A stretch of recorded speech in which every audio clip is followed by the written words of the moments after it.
Tingkah China inginkan perang, Indonesia bersiap menantang China dengan kekuatan penuh di Laut China Selatan.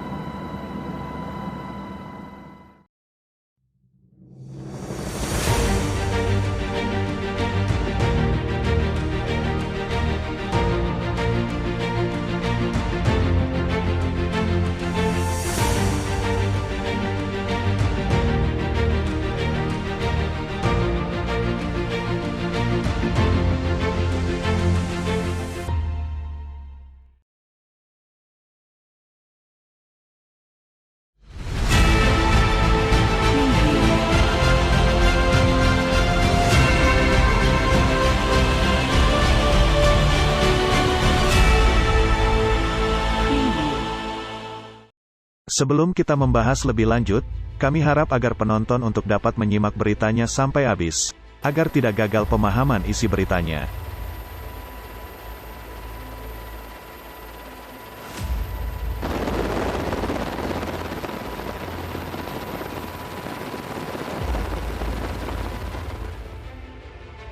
Dikutip dari laman resmi republikmerdeka.com, Indonesia tidak ingin berselisih paham dengan pihak manapun, baik China maupun Amerika Serikat, di tengah perselisihan Laut China Selatan. Sejauh ini, Presiden Joko Widodo berupaya melakukan pendekatan diplomatik yang sama luasnya dengan dua musuh bebuyutan itu, dan memposisikan diri berada di antara Washington dan Beijing, sesuai dengan letak geografisnya.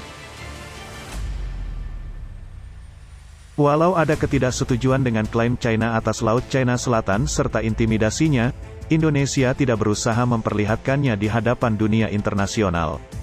Namun begitu, Indonesia memiliki cara sendiri dalam menghadapi intimidasi Beijing. Saat ini, Indonesia bahkan mulai mengambil ancang-ancang perlawanan.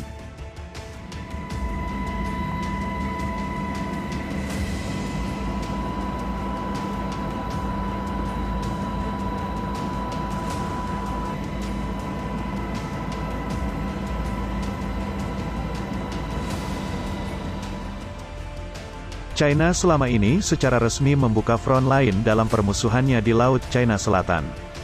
Sikap China itu pada akhirnya mendorong Jakarta untuk menghadapi sengketa di Natuna itu, untuk mempertahankan wilayahnya sendiri karena bagaimanapun wilayah yang disengketana China masuk dalam zona ekonomi eksklusif atau ZEE, Indonesia sesuai dengan Konvensi PBB tentang Hukum Laut atau UNCLOS.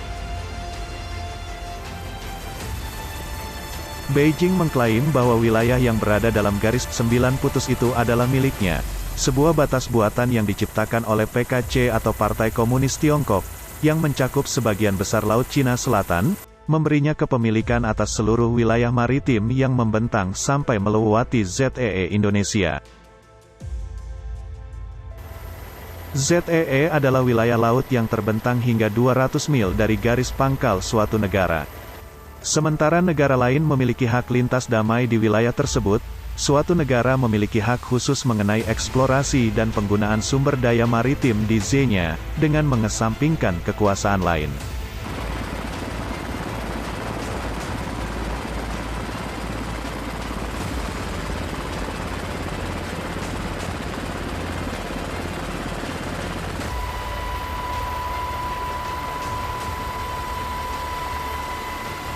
Jakarta selalu menentang China yang menindasnya di ZEE tanpa harus menyatakannya dengan lantang, ujar Baladas Ghoshal, mantan profesor dan ketua kajian Asia Tenggara, Universitas Jawaharlal Nehru, dalam tulisannya yang dimuat di India Naratif.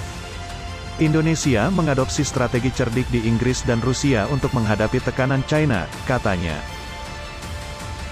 Ia menguraikan bahwa Jakarta memiliki langkahnya sendiri dengan mencari dukungan dari konsorsium Harbour Energy Inggris dan perusahaan minyak negara Rusia Zarubezhneft untuk meletakkan pipa di Laut Natuna Utara agar terhubung dengan jaringan lepas pantai Vietnam.